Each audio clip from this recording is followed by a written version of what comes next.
Welcome to Film and Page. I'm Dominic, and in this video, I'm going to be finally reviewing Dune 2021, starring Timothée Chalamet as Paul Atreides, Rebecca Ferguson as Lady Jessica, Oscar Isaac as Duke Leto Atreides, Josh Brolin as Gurney Halleck, Zendaya as Chani, and Stellan Skarsgård as the Baron Vladimir Harkonnen, with many, many more. Screenplay by John Spaeth's Eric Roth and Denis Villeneuve, directed by Denis Villeneuve. And to help me talk about this film is the person that came with me to watch it twice, is my special guest co-host, Murray.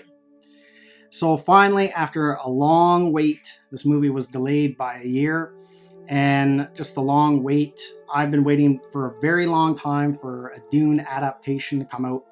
I've been waiting all the way back when this was first announced. This was actually going to be a project by Paramount, but they, for whatever reason, could never get their act together, and the bottom dropped out of that. And then it was left up in limbo again until finally Legendary Pictures picked up the rights to the film, and they attached director Denis Villeneuve, and I think he was like the absolute perfect fit. So the first part of the video, we're just going to talk like non-spoilers and talk about our first reaction to the film in the first theater we seen it at. And then we'll go on and talk about when we rewatched it again last night. Because I didn't want to do the review right away, just because the first time around in the theater, it wasn't the best experience. So there were elements in the film I wasn't sure was actually part of the film, a conscious choice, or there was actually something wrong with the theater screen. So I'll let you go first, Marie. What was your first reactions? Now, get this, everything you know of Dune is just through me. You're not like specifically a Dune fan yourself. But I still know, I seem to know quite a bit through you. But yeah, I've never read the books. I've seen the 84 movie, but that's pretty much all I've got. My initial reaction was that it was a great film. It didn't feel like a long movie. You know what I mean? I think it was, almost 3 hours? 2.5 hours. 2.5 hours? Okay. But it didn't feel like that. It went by very quickly. You were entertained. There was no lagging. You know what I mean? Like slow moments. But yeah, overall, it was a really well done movie. Yeah. Yeah, it was. Now, obviously, I love the movie. I mean, I like a couple issues here and there with it, but I'll get into that. But overall, I think it's pretty much a home run, in my opinion, this film. But let's talk about the first time I went and seen it. So the first time it was on the theater screen wasn't the best. Yeah. And so there were certain things that were done in the film that I was like wondering, okay, is this just something wrong with the screen, or was this done on purpose? But thank God when we watched it the second time, it was just the screen. Yeah. It wasn't anything to do with the film. So the second viewing was a lot better. So my first impression was a little bit colored by that first viewing experience, but all that was wiped away with the second viewing experience. But yeah, first time as a huge Dune fan, someone who's read the book 5 times now and just finished reading the book, like going very in-depth into the story just before coming to see this movie, because I did my whole Dune series, chapter by chapter series. So I was the story from the book was really fresh in my mind. I have to say that this is the best adaptation of Dune that we have gotten so far and probably will ever get. This one will be the high watermark that if they ever redo this movie again 20 years or 30 years from now, it's going to be compared to this one. I think it's really well done, and I really hope we get the sequel. It seems to be making money from all the news I'm reading, so there's a good chance we'll get part 2. And if we get part 2, then I think this will be like the definitive adaptation of Dune on the big screen. Yeah, I'll talk about like the pacing of the film. Like, yeah, it was a long movie, but it didn't feel like 2.5 hours. It went by really quick. Like when it got to the end, I was like thinking like it's already at the end already. It didn't feel like as long as it did. No, not at all. It didn't felt like maybe half that time had passed. Yeah, maybe half that time had passed. So like I was like really engrossed in the film and really entertained.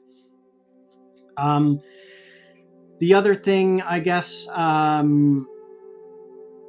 the one thing I'm going to maybe like nitpick about that I don't think was a home run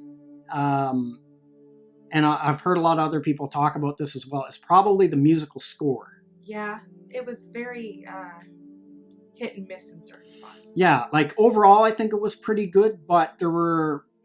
I'm going to compare it. The only comparison I'm going to compare it to the 1984 film and the score that one had. Now, the score to the 1984 film, I think, is one of the best aspects of that film. Easy, it's got a fantastic musical score, especially.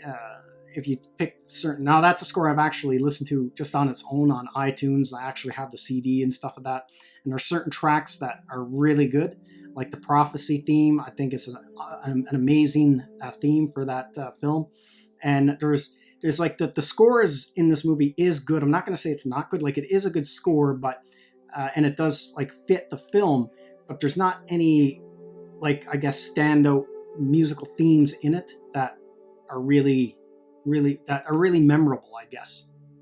And that's the guy who I forget his name now, Hans Zimmerman, the conductor. The guy who wrote the music for this film.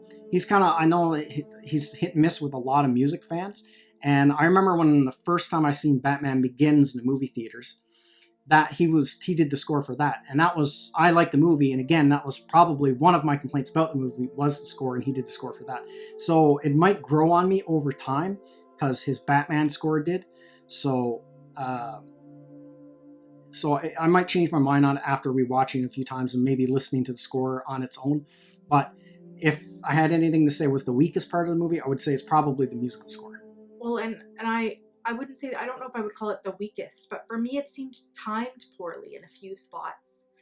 Because as someone who doesn't have much background on Dune, whenever they were whispering, they would play something loud.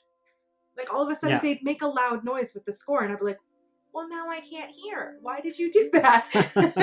I mean, you knew what they were saying because you have that background, but as someone who doesn't have that background, it just made me frustrated because I was like, well, I'm sure this is a great moment, but I don't know what you just said. So, yeah, like, that part really irritated me.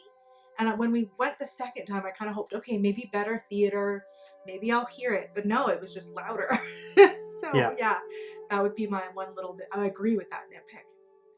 And as far as the performances go, I think everyone in the movie did a good job. Performance-wise, the only one I'm still kind of on the fence about maybe is Zendaya as Chani. But I have to wait till the second movie. It's hard to say because I agree. Like, to me, it was just like she had a look on her face, but and it was just like, and we didn't see enough of her to really judge. But what I saw, I was like, I wasn't blown away. It's not that I think she did a bad job, but it was just, I don't know, kind of flat for me or something. Yeah. So there's that. I'm trying to think of anything else because I don't want to be like super overly optimistic about film in like a phony way. But as far as everyone else goes, I think they all did a really good job. I really liked Oscar Isaac as Duke Leto. He was one that I was kind of, because I was kind of hesitant. The two actors I was hesitant about, and if you go back through my channel, watch my older videos, is I did a video when they cast Oscar Isaac as Duke Leto and when they cast Zendaya as Chani.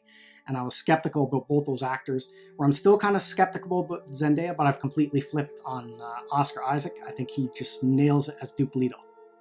Yeah, again, I don't have as much background as you, but I found him very entertaining, very believable, kind of in the moment stuff, where it's not like some actors, you can tell they play themselves, whereas he was very good in that role. It was well done. And when I say that Zendaya was flat, it's not meant to be a harsh criticism because you don't know until we get part 2. Yeah. But it was just, there just wasn't any spark or something there. But yeah, and it doesn't help that the only other thing I know her from are the Spider-Man films. Yeah.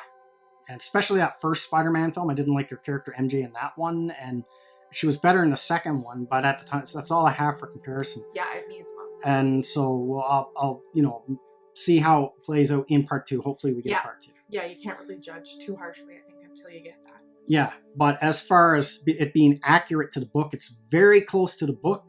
There's one change in there that's very obvious. I'll talk about that like when we get into spoilers. that I have to question why they made it. I've got two theories on why I think they did it, just speculative theories. But as far as accuracy goes, this is very close to the book. And I think they really captured the book. I know the miniseries was pretty close to the story as well, but it had that like lower end TV budget, and I didn't like a lot of the casting or a lot of design in that one. But this one I think is like very close to the book, and having to try to capture the book, even though they're basically taking like a 5-hour movie and splitting it in half. There's a lot that happens in Dune with the characters and all that. It's hard to compact it into a movie, but I think they've done a really good job. I really hope we get part 2. So there's that. So now we're going to start talking in more detail about the film, and now we're going to be talking spoilers of the movie. So I'm going to start off talking about one of the changes that it's not necessarily that it's bad, but I kind of have to question why they do it, why they did it. And the one change that kind of bothered me that they changed from the book was how Dr. Kynes died in the movie. So now in the book, Dr. Kynes, he's taken out into the desert by the Harkonnens or the Sardaukar. You don't really know who brought him out there. It just the chapter starts, he's already there, stranded in the desert, and they took off his still suit. So he's there in the desert, and he's dying, and he's lying on top of what he realizes is a pre-spice mass blow. So when the spice is made, it kind of boils up as almost like a bubble underneath the sand, and then it explodes, and then that's how the spice gets on the sand surface. So he's on one of those, slowly dying, and there's buzzards circling him, waiting for him to die off so they can eat him. And so while he's there in the book, he has a revelation in the book as to, because he helped Paul and him, because he starts to accept Paul and the prophecy that was implanted there by the Bene Gesserit. And then that is like, to me, that's one of the linchpin chapters, because in that chapter, he realizes that he made a horrible mistake by letting Paul go into the hands of the Fremen, because he realizes the worst thing you can do to people is give them a Messiah. And he has that whole realization. There's this whole scene where he goes through where he has visions of his father, and they're talking back and forth, and then he has this realization there's nothing he can do about it. Then the pre-spice mass explodes and he dies. So in the movie, Dr. Kynes has a different death. Same thing, helps Paul and his mother escape, like in the book. Then when it comes to her death, she is escaping. She's going to ride a sandworm, so she's calling a sandworm, and then the Sardaukar end up stabbing her through the back. And so the Sardaukar are going to finish her off, but then she hammers on the sand to make a vibration to call a worm. So she and the Sardaukar all get swallowed up by a giant sandworm. And then that's how she dies in the book. So I'm not sure why they made that change, but when they gender swapped the character, I remember I did a video about it, and I talked about it. This is one thing I was questioning. Were they going to keep the death scene the same, or were they going to change it because of now it's a black woman? And it would be very problematic in today's day and age for them to for a bunch of white guys to take a black woman out in the desert, tear her still suit off, and then throw her out there and leave her to die. That would be problematic, I guess. So I'm wondering if they changed the death scene because of political correctness, or they change it just for pacing reasons, because that would be a longer scene for Liette to die the other way, because they'd have to have this whole conversation with the father and stuff like that. So I'm not sure which they would have done that. But that's probably one of my nitpicks of...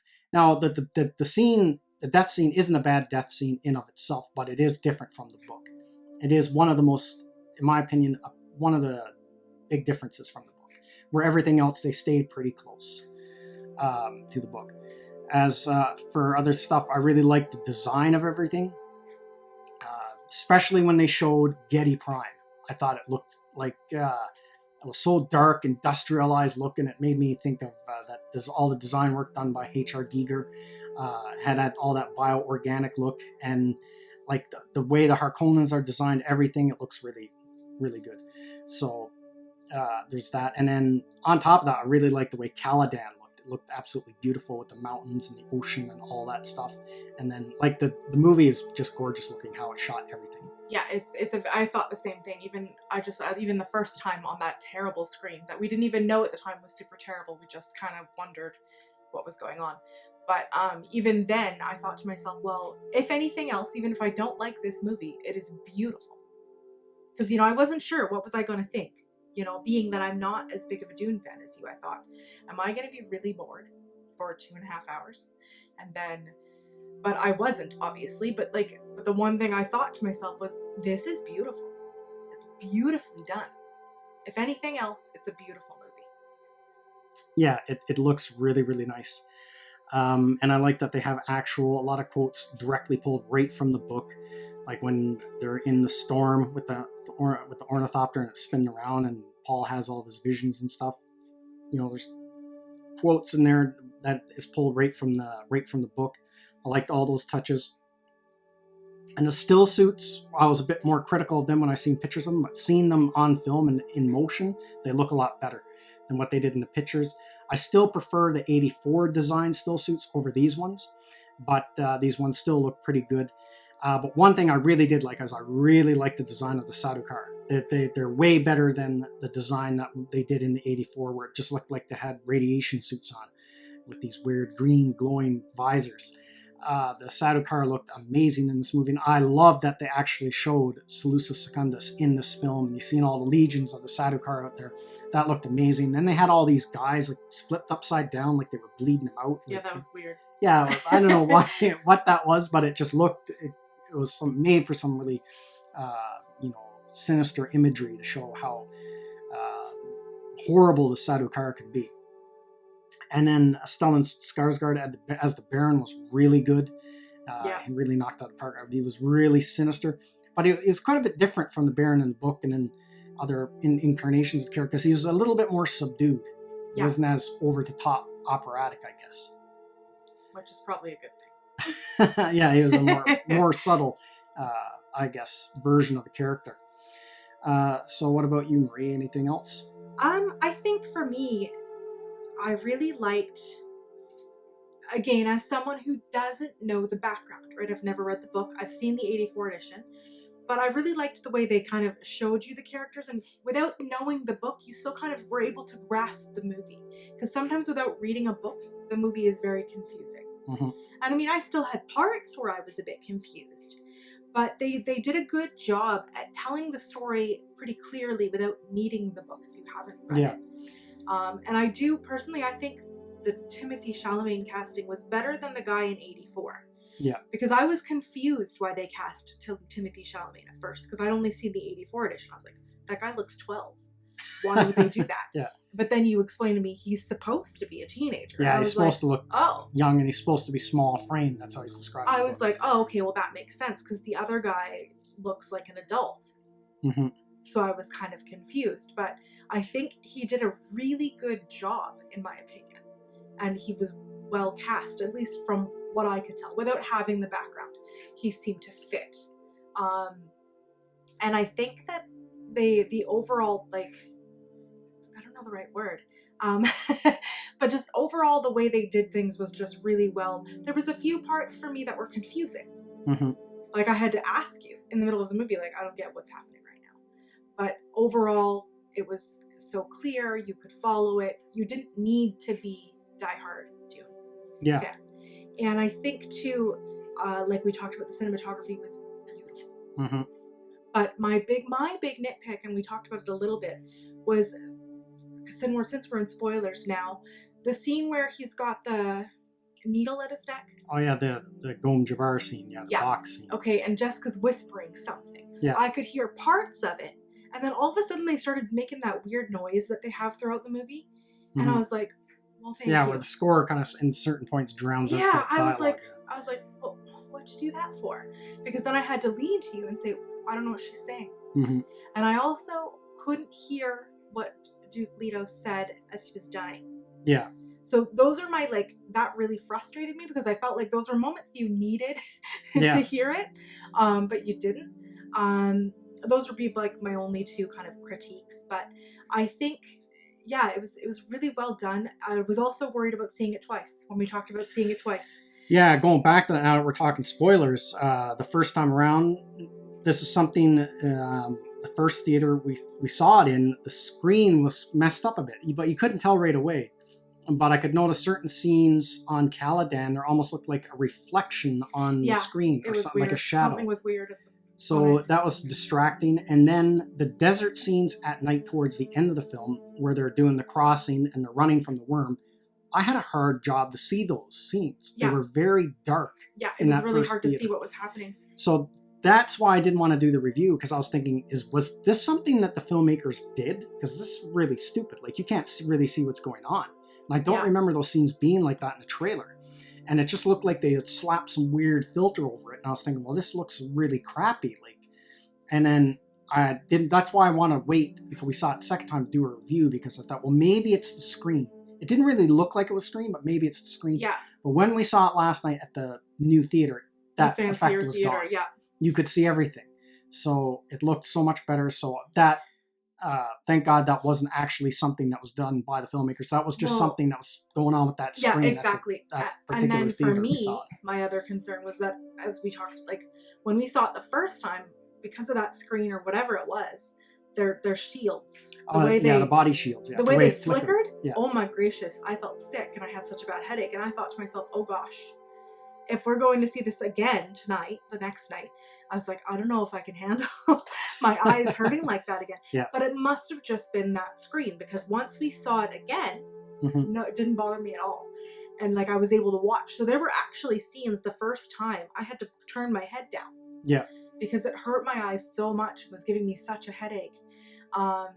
So I was really glad that I could actually watch them the second time, because a lot of the fight scenes I'd have to turn away because I couldn't handle the way the shields flickered in those scenes. And I even said to you, I think, like, I said, like, oh, there was even a scene, I think, in the first viewing where it was dark and then it flashed to tawny bright in the desert. It's dark at night and it switches to a vision. My eyes in the first one, like, I was like, oh my gosh, why'd you do that? And then, but again, it had to have been there was something up with that screen, because we went to that really nice theater the second time. Yeah, and the second viewing was so much better. Yeah. And I think too, you got to escape in it a little better because the sound was clear, the picture was clear. There was no teenage girls making a bunch of noise. Yeah, like in our first one, there was a lot of people talking, making noise. The other thing I want to talk about is I'm actually surprised how many people were at the theater to watch the movie. I was expecting it to be pretty empty, to be truthful. As someone who's not a Dune fan, I was like, I don't know how much draw this will have. Because, like, you've got your people, like, such as yourself, the diehard, like, I've been waiting for this movie practically my whole life. Right? Like, the people that are like, I want this movie. Yeah, I'm guaranteed to go. And, like, I knew you, no matter how bad it was, you were guaranteed to go at least a few times in theaters. Mm-hmm. Whereas, like, people such as myself, it might not have as much of a draw. I might not have gone to see that if I wasn't with you. Yeah, because you're kind of like here as the representative of the general movie audience, and not diehard Dune fans. I wasn't sure, truthfully, how well it would do. And I thought to myself, like, I hoped for your sake, that it would do really well, because I was like, I knew that they were going to end only halfway through the book. Yeah. So I was like, gosh, this needs to do well so he gets a second part. But I was pleasantly surprised at how many people were in there, and teenage girls. Yeah. That was like the big shock to me too. I was like, first viewing for some reason. I was like, what's with all the teenage girls? And then I was like, maybe Timothée Chalamet? I don't know. Yeah, I think that those two actors, Timothée Chalamet and Zendaya, I think they have they do have a following because she's from the Disney Channel. Yeah, okay. So. But yeah, like, and again, as someone who has no background, no, I don't know the right word, like devotion or whatever to Dune. Yeah. I don't know if that's the right word, but like, I was surprised. And I was thinking to myself, like, even in the second theater where it was like a nicer theater, so it was a bit more expensive, I thought to myself, well, this one's even fuller. Mm-hmm. So clearly they did a good enough job to pull people in, because that was my thought was, okay, you've got all the sci-fi people, all the already Dune fans. You've got your guaranteed audience. Yeah. That's not going to be enough. But the other thing is the first theater we tried to get in for last night, remember, we couldn't get in. It was completely sold out. We wanted to do that one. It was like a laser screen. Yeah, it was like a more advanced screen. And but we couldn't get in. That was completely sold out. Yeah. And they were showing Dune in that one. So that was a sold out theater. Yeah. So, I mean, it's clearly doing, at least in our area, doing pretty good. So my hopes for a sequel is pretty good. Yeah, I think you have pretty good chance of getting that sequel. Yeah. But I think it's clear. It seems like, because it seems like the movie's done in a way so it's going to be able to connect with people who haven't read the book and aren't diehard Dune fans. They'll be able to grasp the story. That's where the 1984 one completely failed. Oh my god, I hated that movie. That one failed. That one's a very confusing movie. If you watch it and you haven't read the book, the way the whole movie's plays out, it's really, you don't really know what the hell is going on. Well, and again, as someone with no background, when we watched that movie the first time, not only was I confused, but I was irritated because it had that... Oh, the voiceover. The voiceover. Yeah. I was like, shut up and let me watch the movie. Stop talking. Like, please stop. And again, it didn't pull in the general audience. Or at least in the way I viewed it. It didn't... Like, I was thinking, like, I don't understand how this... Like, I don't know how well it did, but I'm thinking, like, I could never have paid for this. Like, if I had paid for this, I would have been mad. Whereas the other one, I was willing to pay for it twice. Yeah. And I would still go again. If you wanted to go again, I would still watch it again and see if there's things I missed. So, like, yeah, that first one, that's what I was scared of, was that first one. I was like, please don't have the voiceover stuff. Oh my gosh, I'll hate it. Yeah, thank God, no, they didn't do that, the voiceover stuff. Yeah, and I like how they did all this future visions. The only thing, there's a few spots where I think if people don't really know what's going on, they might be confused with some of the futuristic visions they had. They slip them in there. Yeah, I didn't know what was going on in those. Like when they're walking through the desert and they're going through that chasm of rocks, you can see like Fremen are watching them, but Duncan Idaho's with the Fremen, but this is after he's dead. So that might confuse people. Or are they being watched by the Fremen? But really, I think that's Paul's having a future vision of a timeline where Duncan didn't die. And he's still with them. I didn't even know that was a thing. Yeah, because that happens in the book. Because he can see multiple paths in the future. Oh, I see. Okay. So when he has visions, it's different scenarios. Like the guy he fights at the end with the knife fight, Jamis. Like he has visions of him, to get like two of them together as friends, and he has another vision where Jamis kills him. I was confused by that because I remember there being a scene where it looked like that was the guy that was guiding him. Yeah. And then same guy was the one that was like, no, we have to fight to the death. And I was like, is that? And I thought to myself, oh, I must be wrong. That must be a different guy. No, and then that's the thing, like that part might be a little bit confusing, but see, he can see all these alternate timelines where things work out differently. When he starts to be able to see into the future. I didn't even totally catch on to that. When he was seeing Duncan Idaho, do you know what I thought he was seeing? The past. I thought he was seeing when Duncan was making friends with the Fremen. That's what I thought he was seeing. So that part didn't confuse me, but I was super confused by the guy that he killed. Yeah. I was like, wait a minute. Yeah, but overall, and like everything, like the look of the film looks gorgeous. Like nothing looks like it's on a set. No, you wouldn't think that it was done in a studio anywhere. Yeah, and it's like there's so much, like, looks like it was done on location. It looks great. Some of the old, well, especially the sci-fi series, they all did it on. It was all set bound. There was nothing done on location, but that was that TV budget. But even the '84 film, they did do some open desert stuff, but there were certain scenes you can tell was all done on set. Where this doesn't look like any of it was. So it just gives it this, much grander. The only scope. thing I personally didn't like visually were the worms. I thought, I'm not going to say what I thought they looked like, but I thought to myself, like, when I've seen like book covers and stuff, because you have plenty, they're always smoother looking. These were very like lumpy and kind of, I don't know, they just didn't do it for me personally. I thought they looked interesting. But so that was the one visual aspect I didn't like. Like I was kind of like, oh. Yeah, I know people are saying the worms, they look like a butthole. A few people have said that. When I saw it, I didn't think of a butthole. I thought their mouth looked like an eye, like a giant eyeball. Nope, I thought butthole. But it's an interesting design they went with for it. I have to be honest, I kind of prefer the design of the worms in the '84 film more. They look more like the worms that the artist John Schooner used to paint for the original Dune books and stuff. That's the kind of design I prefer that design over this type. But I mean, I still thought the worms looked good, though. I still liked them. But yes, fantastic movie. It was really well. And the other part for me as a general audience person, is that's what we're going to use to describe myself, was confusing was Jessica at the end. I was confused by her whole, like, basically the second that, is it ornithopter? Am I saying that right? Yeah. The second that crashed, it was like she turned into a whole other person. So I'm hoping that's explained a little more in the second movie. Because you have the background, so you understand what's going on here. Mm-hmm. Me, I'm just like, is she in pain? Is she hurt? Is she just a jerk? Like, I don't know. Is she just stressed? You know, like, so for me, I can't tell what's going on, but you have that. Yeah. That's another bit that would be a benefit that people who have a background and do would have. Would be another, as we're just as we're talking about it, it kind of came to me, that would be another thing that it's like, well, wait, because I asked you in both times of viewing, I was like, what's her issue? Yeah. Like, what's wrong with her?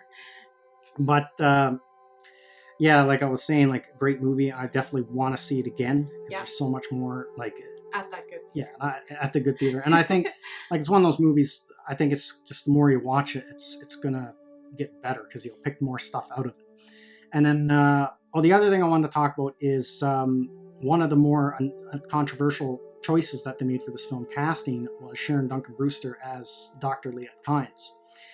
And even myself, I did a video of it and I was skeptical about it. And but after seeing the movie and seeing the actress actually portray the character, I've changed my mind. I think she did a really good job as Liet Kynes. And she basically plays the exact same character. There's no difference from the book.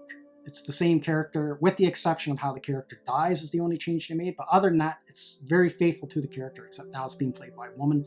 But all the lines, everything coming out of her mouth is the same as you would expect from Dr. Liet Kynes from the book. So they stayed very faithful to that. I think this is like the definitive version of Dune. And so I guess we'll stop there. We're already at like 31 minutes. Oh gosh, yeah. So I mean, that's the thing. I almost have to do like a follow-up video of this one. There's like so much more to talk about this movie, but just for like our first initial reactions, I really love the movie. And like, if you get a chance to go see it, go see it. It's awesome. And again, I agree. Even if you're not a Dune fan, if you're watching this video, like, you will enjoy yourself. It is a good movie. So go see it. And I would even recommend seeing it more than once, because there's things you missed the first time. Yeah, definitely go see it more than once. So that's everything we got to say in this video. Let me know what you think in the comments section, and I will see you at the next one. I'd like to say thank you to all of my subscribers. I appreciate you all in helping this channel grow. If you're new to the channel, don't forget to like, share, and subscribe. Also, don't forget to hit the bell icon so you'll be notified when new videos are uploaded.